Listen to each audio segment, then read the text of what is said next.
ವೃಶ್ಚಿಕ ರಾಶಿಯವರೇ ನಮಸ್ಕಾರ ಸ್ನೇಹಿತರೆ ನಿಮ್ಮ ಜೀವನದಲ್ಲಿ ನೀವು ಉತ್ತಮ ಪ್ರಗತಿಯನ್ನು ಸಾಧಿಸುತ್ತೀರಿ. ವಿಧಾತನ ಆಟ ಪ್ರಾರಂಭವಾಗಿದೆ.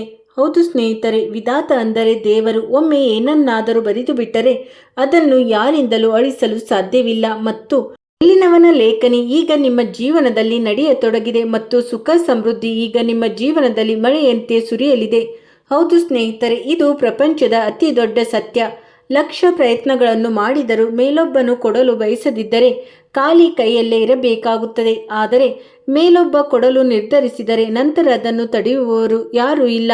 ಕೆಲವೊಮ್ಮೆ ನಿಮ್ಮ ಶ್ರಮದ ಫಲ ನಿಮಗೆ ಏಕೆ ಸಿಗುತ್ತಿಲ್ಲ ಅನಿಸುತ್ತದೆ. ನಾವು ಪೂರ್ಣ ಮನಸ್ಸಿನಿಂದ ಪ್ರಯತ್ನಿಸುತ್ತೇವೆ, ಹಗಲಿರುಳು ಕಷ್ಟಪಡುತ್ತೇವೆ, ಆದರೆ ಎದುರಿಗಿರುವವನು ಆರಾಮಾಗಿ ಕುಳಿತು ಎಲ್ಲವನ್ನು ಪಡೆದುಕೊಳ್ಳುತ್ತಾನೆ. ಇಂತಹ ಸಮಯದಲ್ಲಿ ಮನಸ್ಸಿಗೆ ಬೇಸರವಾಗುತ್ತದೆ.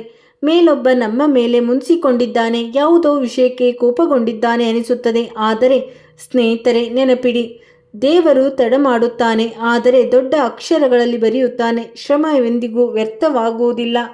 ನೀವು ಮನಸ್ಸಿನಿಂದ ಮತ್ತು ಸರಿಯಾದ ಜಾಗದಲ್ಲಿ ಶ್ರಮಪಟ್ಟರೆ ನಿಮ್ಮ ಶ್ರಮಕ್ಕೆ ಖಂಡಿತ ಫಲ ಸಿಗುತ್ತದೆ. ನಮ್ಮ ಪ್ರತಿಯೊಂದು ಪ್ರಯತ್ನ, ಪ್ರತಿಯೊಂದು ಬೆವರು, ಪ್ರತಿಯೊಂದು ಹೋರಾಟ ದೇವರ ಡೈರಿಯಲ್ಲಿ ದಾಖಲಾಗಿದೆ. ಸಮಯ ಬಂದಾಗ ಅದೇ ಶ್ರಮದ ಫಲ ನಮಗೆ 2ರಷ್ಟಾಗಿ 3ರಷ್ಟಾಗಿ ಸಿಗುತ್ತದೆ.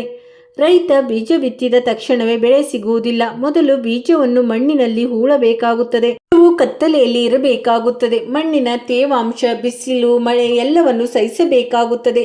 ಸರಿಯಾದ ಕಾಲ ಬಂದಾಗ ಅದೇ ಸಣ್ಣ ಬೀಜವು ಬೃಹತ್ ಮರವಾಗುತ್ತದೆ. ಹಾಗೆ ನಮ್ಮ ಶ್ರಮದ ಬೀಜವು ಸಮಯ ಬಂದಾಗ ಮರವಾಗುತ್ತದೆ. ಕೆಲವರು ತಕ್ಷಣ ಶ್ರಮಪಟ್ಟ ತಕ್ಷಣವೇ ಫಲ ಹುಡುಕಲು ತೊಡಗುತ್ತಾರೆ. ನಾನು ಆ ಜನರಿಗೆ ಒಂದೇ ಒಂದು ಮಾತನ್ನು ಹೇಳಲು ಬಯಸುತ್ತೇನೆ. ನೋಡಿ ನನ್ನ ಪ್ರೀತಿಯ ಸ್ನೇಹಿತರೆ, ಆಗುವುದಿಲ್ಲ. ಅದೃಷ್ಟದ ನಿಜವಾದ ಆಟ ಈಗ ಪ್ರಾರಂಭ. ಒಮ್ಮೆ ಯೋಚಿಸಿ, ನೀವು ನದಿಯನ್ನು ನೋಡಿರಬಹುದು. ನೀರು ಯಾವಾಗಲೂ ಮೇಲಿಂದ ಕೆಳಮುಖವಾಗಿ ಹರಿಯುತ್ತದೆ, ಅದೇ ಅದರ ನಿಯಮ. ಆದರೆ ವಿಧಾತ ಬಯಸಿದಾಗ ಅದೇ ನಿಯಮ ಉಲ್ಟಾ ಆಗುತ್ತದೆ. ಉಲ್ಟಾ ಗಂಗೆ ಹರಿಯುತ್ತಾಳೆ, ಅಂದರೆ ಅಸಾಧ್ಯವೆನಿಸುವುದು ಸಾಧ್ಯವಾಗುತ್ತದೆ. ಇಂದು ನೀವು ಎಷ್ಟೇ ಸಂಕಷ್ಟದಲ್ಲಿದ್ದರೂ, ನಿಮ್ಮ ಬಳಿ ಹಣವಿರಲಿ ಇಲ್ಲದಿರಲಿ, ಕೆಲಸವಿರಲಿ ಇಲ್ಲದಿರಲಿ, ಸಮಾಜದಲ್ಲಿ ಗೌರವವಿರಲಿ ಇಲ್ಲದಿರಲಿ, ಆದರೆ ಈಗ ನಿಮ್ಮ ಅದೃಷ್ಟ ಬದಲಾಗಬೇಕು ಎಂದು ದೇವರು ತೀರ್ಮಾನಿಸಿದರೆ ಅದನ್ನು ತಡೆಯಲು ಯಾರಿಂದಲೂ ಸಾಧ್ಯವಿಲ್ಲ. ಹೌದು ಸ್ನೇಹಿತರೆ, ಅದೃಷ್ಟ ಮತ್ತು ಸಮಯದ ನಡುವೆ ಆಳವಾದ ಸಂಬಂಧವಿದೆ. ಜೀವನದಲ್ಲಿ 2 ವಿಷಯಗಳು ಅತ್ಯಂತ ದೊಡ್ಡವು, ಅದೃಷ್ಟ ಮತ್ತು ಸಮಯ. ಅದೃಷ್ಟವನ್ನು ಬರೆಯುವವನು ದೇವರು, ಸಮಯವನ್ನು ಬದಲಾಯಿಸುವವನು ಆ ಈಶ್ವರನೇ. ಹಲವು ಬಾರಿ ನಮಗೆ ಎಲ್ಲವೂ ಮುಗಿದು ಹೋಯಿತು ಎನಿಸುತ್ತದೆ, ಆದರೆ ಯಾವುದೋ ಪವಾಡ ನಡೆದು ನಮ್ಮ ಜೀವನವೇ ಬದಲಾಗಿ ಬಿಡುತ್ತದೆ. ಹೌದು ಸ್ನೇಹಿತರೆ, ಸಮಯವೇ ಅತಿ ದೊಡ್ಡ ಆಟಗಾರ. ಈಗ ನಿಮ್ಮೊಂದಿಗೂ ಹಾಗೆ ಆಗಲಿದೆ. ಸಮಯವೇ ರಾಜನನ್ನು ಬಡವನನ್ನಾಗಿ, ಬಡವನನ್ನು ರಾಜನನ್ನಾಗಿ ಮಾಡುತ್ತದೆ. ಇತಿಹಾಸ ತಿರುವಿ ನೋಡಿ, ಎಷ್ಟೊಂದು ದೊಡ್ಡ ದೊಡ್ಡ ರಾಜರು, ಸಾಮ್ರಾಜ್ಯಗಳು ಮತ್ತು ಶ್ರೀಮಂತರು ಸಮಯದ ಸುಳಿಯಲ್ಲಿ ನಾಶವಾಗಿ ಹೋಗಿದ್ದಾರೆ. ಅದೇ ಸಾಮಾನ್ಯ ರೈತ, ಸಾಮಾನ್ಯ ಹುಡುಗ ತಕ್ಷಣ ರಾಜನಾಗಿದ್ದಾರೆ. ಇದೆಲ್ಲವೂ ವಿಧಾತ ಮತ್ತು ಸಮಯದ ಆಟ. ಹೌದು ಸ್ನೇಹಿತರೆ, ನಾವು ಹಲವು ಬಾರಿ ಕುಳಿತು ಯೋಚಿಸುತ್ತೇವೆ, ನಮ್ಮ ಜೀವನ ಏಕೆ ಇಷ್ಟೊಂದು ಕೆಟ್ಟದಾಗಿದೆ, ನಮ್ಮ ಬಳಿ ಏಕೆ ಹಣವಿಲ್ಲ, ಜನರು ನಮ್ಮನ್ನು ಏಕೆ ಇಷ್ಟೊಂದು ಪೀಡಿಸುತ್ತಾರೆ, ನಮಗೆ ಸಿಗಬೇಕಾದ ಗೌರವ ಏಕೆ ಸಿಗುತ್ತಿಲ್ಲ. ಈ ಪ್ರಶ್ನೆಗಳು ಸುಮಾರು ಪ್ರತಿಯೊಬ್ಬ ಮನುಷ್ಯನಿಗೂ ಹಾದು ಹೋಗುತ್ತದೆ ಮತ್ತು ಇಂತಹ ಪ್ರಶ್ನೆ ಪ್ರತಿಯೊಬ್ಬ ಮನುಷ್ಯನ ಜೀವನದಲ್ಲೂ ಬರುತ್ತದೆ. ನಾವು ಶ್ರಮಪಟ್ಟಾಗ ತಕ್ಷಣ ಫಲಿತಾಂಶ ಸಿಗದಿದ್ದರೆ ಅದೃಷ್ಟ ನಮ್ಮ ಶತ್ರು ಎನಿಸಲು ತೊಡಗುತ್ತದೆ. ನಾವು ನಮ್ಮ ಸಂಬಂಧಗಳಲ್ಲಿ ಪ್ರಾಮಾಣಿಕರಾಗಿದ್ದರೂ ಪ್ರತಿಯಾಗಿ ವಂಚನೆ ಸಿಕ್ಕಾಗ ಮನಸ್ಸು ಒಡೆದು ಹೋಗುತ್ತದೆ, ಮನಸ್ಸು ಮುರಿದು ಹೋಗುತ್ತದೆ. ನಾವು ಜನರಿಗೆ ಸಹಾಯ ಮಾಡಿದಾಗ ಅದೇ ಜನರು ನಮಗೆ ಕೆಟ್ಟದ್ದು ಅಂದಾಗ ಮನಸ್ಸಿಗೆ ನೋವಾಗುತ್ತದೆ. ಆದರೆ ಸ್ನೇಹಿತರೆ, ಸತ್ಯವೇನೆಂದರೆ ಇದೆಲ್ಲವೂ ದೇವರ ದೊಡ್ಡ ಯೋಜನೆಯ ಭಾಗ. ದೇವರು ಎಂದಿಗೂ ಯಾವುದೇ ಕಾರಣವಿಲ್ಲದೆ ಏನನ್ನು ಮಾಡುವುದಿಲ್ಲ. ಆತನ ಪ್ರತಿಯೊಂದು ಯೋಜನೆಯಲ್ಲೂ ಗಂಭೀರತೆ ಇರುತ್ತದೆ. ಸ್ನೇಹಿತರೆ, ನಿಮ್ಮ ಮಾಹಿತಿಗಾಗಿ ಹೇಳುವುದೇನೆಂದರೆ, ನಿಮ್ಮ ಜೀವನದಲ್ಲಿ ಎಂಥದ್ದೇ ಸಮಸ್ಯೆಗಳಿದ್ದರೂ ಸ್ಕ್ರೀನ್ ಮೇಲೆ ಕಾಣುತ್ತಿರುವ ಗುರೂಜಿಯವರಿಗೆ ಕರೆ ಮಾಡಿ ನಿಮ್ಮ ಸಮಸ್ಯೆಗಳನ್ನು ಬಗೆಹರಿಸಿಕೊಳ್ಳಬಹುದು. ಗುರೂಜಿಯವರು ವಿದ್ಯೆ, ಉದ್ಯೋಗ, ವ್ಯಾಪಾರ, ಗಂಡ ಹೆಂಡತಿ ಕಲಹ, ಅತ್ತೆ ಸೊಸೆ ಕಲಹ, ಮದುವೆ ವಿಳಂಬ, ಸಂತಾನ ಸಮಸ್ಯೆ, ಶತ್ರು ಕಾಟ, ವಶೀಕರಣ, ನಿಮ್ಮ ಯಾವುದೇ ಸಮಸ್ಯೆಗಳಿದ್ದರೂ ತುಳುನಾಡಿನ ದೈವಾರಾಧನೆಯಿಂದ ಹಾಗೂ ಶ್ರೀ ಸಾಯಿಬಾಬಾ ದೈವಿಕ ಶಕ್ತಿಯಿಂದ ಶೀಘ್ರ ಶಾಶ್ವತ ಪರಿಹಾರ ಮಾಡಿಕೊಡುತ್ತಾರೆ. ಸ್ನೇಹಿತರೆ, ಒಬ್ಬ ರೈತ ಬೀಜ ಬಿತ್ತುತ್ತಾನೆ. ಬೀಜ ಬಿತ್ತಿದ ತಕ್ಷಣವೇ ಗಿಡ ಬೆಳೆಯುವುದಿಲ್ಲ. ಹೌದು, ಅವನಿಗೆ ತಿಳಿದಿದೆ, ಅದಕ್ಕೆ ಸಮಯ ಕೊಡಬೇಕಾಗುತ್ತದೆ. ಮಳೆ, ಬಿಸಿಲು, ಮಣ್ಣು ಎಲ್ಲವೂ ಸೇರಿದಾಗಷ್ಟೇ ಬೀಜವು ಮೊಳಕೆ ಹೊಡೆಯುತ್ತದೆ. ಹಾಗೆ ದೇವರು ಕೂಡ ನಮ್ಮ ಶ್ರಮವನ್ನು ನೋಡುತ್ತಾನೆ, ನಮ್ಮ ಪ್ರಾರ್ಥನೆಗಳನ್ನು ಕೇಳುತ್ತಾನೆ ಮತ್ತು ಸರಿಯಾದ ಸಮಯ ಬಂದಾಗ ಜೀವನದ ಫಲವನ್ನು ನಮಗೆ ನೀಡುತ್ತಾನೆ. ಕೆಲವೊಮ್ಮೆ ಈ ವಿಳಂಬ ನಮಗೆ ನೋವು ನೀಡುತ್ತದೆ. ಇಷ್ಟೊಂದು ಶ್ರಮಪಟ್ಟರೂ ಫಲಿತಾಂಶವೇನೂ ಇಲ್ಲವಲ್ಲ ಎಂದು ಯೋಚಿಸುತ್ತೇವೆ. ಆದರೆ ವಾಸ್ತವವಾಗಿ ಅದನ್ನು ಪಕ್ವಗೊಳ್ಳಲು ಸಮಯ ನೀಡುತ್ತಿರುತ್ತಾನೆ. ಹೌದು ಸ್ನೇಹಿತರೆ, ಯೋಚಿಸಿ. ತಾಯಿಯೊಬ್ಬಳು ತನ್ನ ಮಗುವನ್ನು ನೋಡುತ್ತಿದ್ದಾಳೆ. ಮಗು ಅಳುತ್ತಾ, ಅಮ್ಮ ನನಗೆ ಈಗಲೇ ಮಾವಿನ ಹಣ್ಣು ಬೇಕು ಎನ್ನುತ್ತದೆ. ಆದರೆ ಮಾವಿನ ಹಣ್ಣು ಇನ್ನೂ ಹಸಿ ಕಾಯಿಯಾಗಿದೆ ಎಂಬುದು ತಾಯಿಗೆ ತಿಳಿದಿದೆ. ಈಗಲೇ ಮಗುವಿಗೆ ಕಾಯಿಯನ್ನು ತಿನ್ನಲು ಕೊಟ್ಟರೆ ಮಗುವಿನ ಹೊಟ್ಟೆ ನೋಯುತ್ತದೆ. ಆದ್ದರಿಂದ ತಾಯಿ ಕಾಯಿಸುತ್ತಾಳೆ. ತಾಯಿ ತನ್ನ ಮಾತು ಕೇಳುತ್ತಿಲ್ಲ ಎಂದು ಮಗುವಿಗೆ ಅನಿಸುತ್ತದೆ. ಆದರೆ ವಾಸ್ತವವಾಗಿ ತಾಯಿ ಮಗುವನ್ನು ಹಾನಿಯಿಂದ ರಕ್ಷಿಸಲು ಬಯಸುತ್ತಾಳೆ. ಹೌದು ಸ್ನೇಹಿತರೆ, ಹಾಗೆ ಭಗವಂತ ಮತ್ತು ನಮ್ಮ ನಡುವಿನ ಸಂಬಂಧವು ಹೀಗೆ ಇದೆ. ನಾವು ಅಳುತ್ತೇವೆ, ದೂರು ನೀಡುತ್ತೇವೆ, ಕೋಪಗೊಳ್ಳುತ್ತೇವೆ. ದೇವರು ನಮಗೆ ಏಕೆ ಕೊಡುತ್ತಿಲ್ಲ? ಆದರೆ ಸ್ನೇಹಿತರೆ, ಈಗಲೇ ನಮಗೆ ನೀಡಿಬಿಟ್ಟರೆ ಅದನ್ನು ನಿಭಾಯಿಸಲು ನಮ್ಮಿಂದ ಸಾಧ್ಯವಾಗುವುದಿಲ್ಲ ಎಂಬುದು ದೇವರಿಗೆ ತಿಳಿದಿದೆ.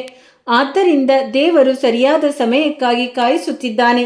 ನಮ್ಮ ಜೀವನದಲ್ಲಿ ಬಂದಿರುವ ಪ್ರತಿಯೊಂದು ಕಷ್ಟವು ನಮಗಾಗಿ ಮಾಡಲಾದ ಸಿದ್ಧತೆಯಾಗಿತ್ತು ಎಂದುಕೊಳ್ಳಿ. ಕಬ್ಬಿಣವನ್ನು ಬೆಂಕಿಯಲ್ಲಿ ಕಾಯಿಸಿ ಗಟ್ಟಿ ಮಾಡಲಾಗುತ್ತದೆ. ಮನುಷ್ಯನನ್ನು ಕಷ್ಟಗಳ ಮೂಲಕ ಹಾದು ಹೋಗುವಂತೆ ಮಾಡಿ ಗಟ್ಟಿಗೊಳಿಸಲಾಗುತ್ತದೆ. ಒಂದು ವೇಳೆ ಜನರು ನಿಮಗೆ ನಿಂದಿಸಿದರೆ ಗೌರವವನ್ನು ಇತರರಿಂದ ಪಡೆಯುವುದಲ್ಲ, ಸ್ವತಃ ಗಳಿಸಬೇಕು ಎಂಬುದನ್ನು ದೇವರು ನಿಮಗೆ ಕಲಿಸುತ್ತಾನೆ. ನಿಮಗೆ ವಂಚನೆಯಾಗಿದ್ದರೆ ಯಾರನ್ನು ನಂಬಬೇಕು ಮತ್ತು ಯಾರನ್ನು ನಂಬಬಾರದು ಎಂಬುದನ್ನು ದೇವರು ನಿಮಗೆ ಕಲಿಸಿದ್ದಾನೆ. ನಿಮಗೇನು ಯಶಸ್ಸು ಸಿಕ್ಕಿಲ್ಲ ಎಂದರೆ ಯಶಸ್ಸು ಸಿಕ್ಕಾಗ ಅದನ್ನು ನಿಭಾಯಿಸಲು ಸಾಧ್ಯವಾಗಲಿ ಎಂದು ದೇವರು ನಿಮ್ಮನ್ನು ಇನ್ನಷ್ಟು ಸಮರ್ಥರನ್ನಾಗಿ ಮಾಡುತ್ತಾನೆ. ಕಾಯುವುದು ಅತಿ ದೊಡ್ಡ ಕಠಿಣ ಕೆಲಸ. ಆದರೆ ನೆನಪಿಡಿ, ದೇವರ ಗಡಿಯಾರ ಯಾವಾಗಲೂ ಸರಿಯಾದ ಸಮಯವನ್ನೇ ತೋರಿಸುತ್ತದೆ. ನಿಮಗೆ ಅನಿಸಬಹುದು ತಡವಾಗುತ್ತಿದೆ ಎಂದು, ಆದರೆ ದೇವರ ದೃಷ್ಟಿಯಲ್ಲಿ ಎಲ್ಲವೂ ಸರಿಯಾದ ಸಮಯದಲ್ಲೇ ನಡೆಯುತ್ತಿದೆ. ಹೇಗೆ ರೈಲು ಪ್ಲಾಟ್ಫಾರ್ಮ್ಗೆ ಸರಿಯಾದ ಸಮಯಕ್ಕೆ ಬರುತ್ತದೆ, ನೀವು ಮುಂಚಿತವಾಗಿ ತಲುಪಿದರೆ ಕಾಯಬೇಕಾಗುತ್ತದೆ. ಹಾಗೆ ಯಶಸ್ಸಿನ ರೈಲು ಕೂಡ ಸರಿಯಾದ ಸಮಯಕ್ಕೆ ಬರುತ್ತದೆ. ಜನರು ನಿಮ್ಮನ್ನು ನಿಂದಿಸಿದಾಗ, ತಮಾಷೆ ಮಾಡಿದಾಗ, ನಿಮ್ಮ ವೈಫಲ್ಯಗಳನ್ನು ಎತ್ತಿ ತೋರಿಸಿದಾಗ ಅದು ಸಹ ದೇವರ ಯೋಜನೆಯಾಗಿರುತ್ತದೆ. ಏಕೆಂದರೆ ನೀವು ಯಶಸ್ವಿಯಾದಾಗ ಅದೇ ಜನರು ನಿಮ್ಮ ಮುಂದೆ ತಲೆಬಾಗಬೇಕು ಎಂದು ದೇವರು ಬಯಸುತ್ತಾರೆ.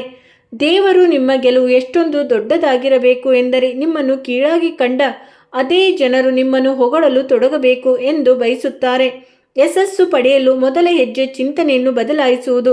ಹೌದು ಸ್ನೇಹಿತರೆ, ನೀವು ನನ್ನ ಅದೃಷ್ಟ ಕೆಟ್ಟದಾಗಿದೆ ಎಂದು ಭಾವಿಸುತ್ತಿದ್ದರೆ ನಿಜವಾಗಿಯೂ ಅದೃಷ್ಟ ಕೆಡತೊಡಗುತ್ತದೆ. ದೇವರ ಯೋಜನೆ ದೊಡ್ಡದಾಗಿದೆ ಎಂದು ನೀವು ಒಪ್ಪಿಕೊಂಡರೆ ನಿಮ್ಮ ಪ್ರತಿಯೊಂದು ಪರಿಸ್ಥಿತಿಯಲ್ಲೂ ದೇವರು ಇರುವವರು. ದೇವರ ಕಾಯುವಿಕೆ ಎಂದಿಗೂ ವ್ಯರ್ಥವಾಗುವುದಿಲ್ಲ. ಇತಿಹಾಸವನ್ನು ತಿರುಗಿಸಿ ನೋಡಿ.